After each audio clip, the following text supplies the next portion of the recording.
আজকে ঘুরতে বেরোবো আর হেভি আনন্দ করব, ভীষণ আনন্দ করতে হবে। আর কোথায় জানি গান বাজনা তো হয়েই যাচ্ছে সারাক্ষণ। আর আমার মনারা ডেকেই যাচ্ছে নিচের থেকে যে ওদেরও আজকে মানে এত দেরি করিস না, কারণ আমাদেরও তো আড্ডা ফাড্ডা দিতে হবে। আজকে আমি মাকে বলছি, ও মা কম্বল এসেছিলো বলে কি, সকালবেলা উঠে মা বলছে আজকে 3 পার্টিকে একবারে হয়ে গেছে বাবা, একসাথে এসেছে, আমার কাজ কমেছে। 3 জন 3 টাইমে আসে।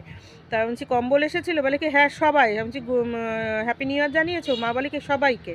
তারপর আমি বলছি যে তাহলে হ্যাপি নিউ ইয়ার জানিয়েছো যখন, কম্বল কি টোলে টোলে আসছিলো, চোখ টোক লাল ছিল? মা বলে কি, শোন আমি এত কিছু দেখি নাই, তোর অন্যান্য দিন কম্বলের পুটকির দিকে তাকিয়ে থাকো, আর আজকে তুমি কম্বলের চোখের দিকে। ও টলে কি না, ওটা ব্যাটা ছেলে, ও টলতেও পারে। আমি বলছি না না, ওর সম্বন্ধে রিপোর্ট আছে, ও বাংলা প্রথমে ইংলিশ খেয়েছে, পরে ইংলিশের পরে আর পয়সা কুলাতে পারে নাই, তারপর বাংলা খেয়েছে বন্ধুদের নিয়ে, তারপর নাকি বহুত বৌদিবাজি করেছে ও।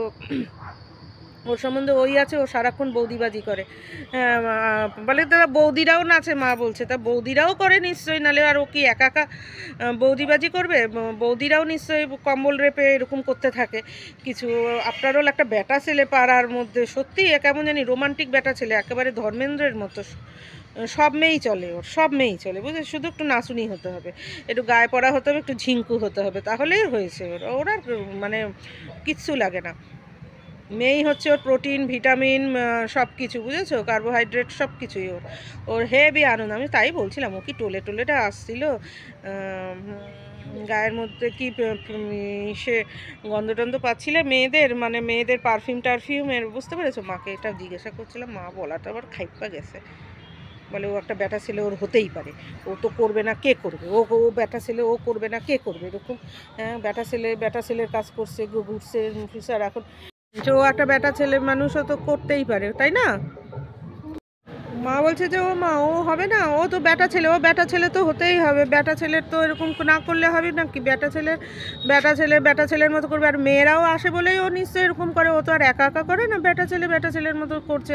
আর মিনি বৌদিরাই বা আসে কিসের জন্যে? হ্যাঁ, এখন ওই তো এখন সবই এক, ওদের নামে দোষ দাও না, ওদের ভাতা পাচ্ছে মেয়েগুলো। তারপর মেয়েগুলো এখন সব স্বাধীন হয়ে গেছে, বউ মেয়ে সবাই। তা ওরা নাচতে আসে, তো ও যদি এখন ফিরকিতে নাচে তো কি হয়েছে? না আমি না, তবু ওর সম্বন্ধে একটা রিপোর্ট আছে, সবসময় বৌদিবাজি করছে, বলে বৌদিবাজি সবচেয়ে, এমনিতেই কথা বলে বৌদিবাজি হচ্ছে সবচেয়ে সেফটি কাজ। এমনি একটা মেয়ের সাথে ঘুরলে অনেক সমস্যা আছে, আর বৌদির কোনো অসুবিধা নেই। আর একটা মেয়ের অনেকগুলো বয়ফ্রেন্ড থাকে, তাদের সাথে লড়ে যেতে হয়, নিজেকে প্রতিষ্ঠা করা অনেক কঠিন। আর সেখানে বৌদিদের কাছে নিজেকে প্রতিষ্ঠা করতে গিয়ে শুধু দাদার বিরুদ্ধে কথা বলতে হয়, দাদার চেয়ে নিজেকে বড় দেখাতে হয়, দাদাকে ছোট দেখাতে হয়, তাতেই বৌদি এমনিতেই পটে যায়। আর বৌদির অনেক কিছুর খরচ টরচও দেয় অনেক সময়, কারণ দাদাদের প্রতি বৌদিরা একঘেয়ে হয়ে যায় তাহলে। তারপর অনেক প্রোটেকশান আছে না, অনেক কিছু প্রোটেকশন, অনেক ঝামেলা ঝঞ্ঝাট কম। কেউ বিয়েও দিয়ে দেবে না ধরে। তাহলে যারা একটুখানি এরকম ছিমছাম থাকতে ভালোবাসে, তাদের পক্ষে বৌদিবাজিটাই সবচেয়ে সুবিধা। তা ও করেছে তো কি হয়েছে? আর একটা ইসের দিন 31শে ডিসেম্বর করবে না, 31 এই পুরো ফেব্রুয়ারি মাস অবধি এরকম করবে। আমার মা তো ভীষণ পছন্দ করেছে, তার নাম না। আর সে কি চুলাই টুলাই খেয়েছি কি না বুঝতে পারছো, আমি সেটা একটু জিজ্ঞাসা করছিলাম। বলে কি খাইতেই পারে, ও একটা ব্যাটা ছেলে, ও খাবে না? বা এ আবার কি হয়েছে? তা মা দেখলাম পুরো ওর ফরে কথা বলো। আর সাধু মাসিমা তো নড়ছেই না, পেট নিয়ে একবার ওখানে বসে একবার ওইখানে বসে, আমার পায়ে ঠেলা দিয়ে দিয়ে আমি এইদিকে যাই, শুধু সেই দিকেই যাচ্ছে। আর ঘটা তো আমি একটুখানি পেয়ারা গাছে উঠছিলাম, বলে কি আজকে নাম এরকম করে উঠে থাকবি না পেয়ারা গাছের মধ্যে, কেমন দেখায়। তখন সাধু মাসিমাও গিয়ে বললো নেমে পড়। হ্যাঁ, মেয়ে মানুষ একা একা এরকম করে গাছের মধ্যে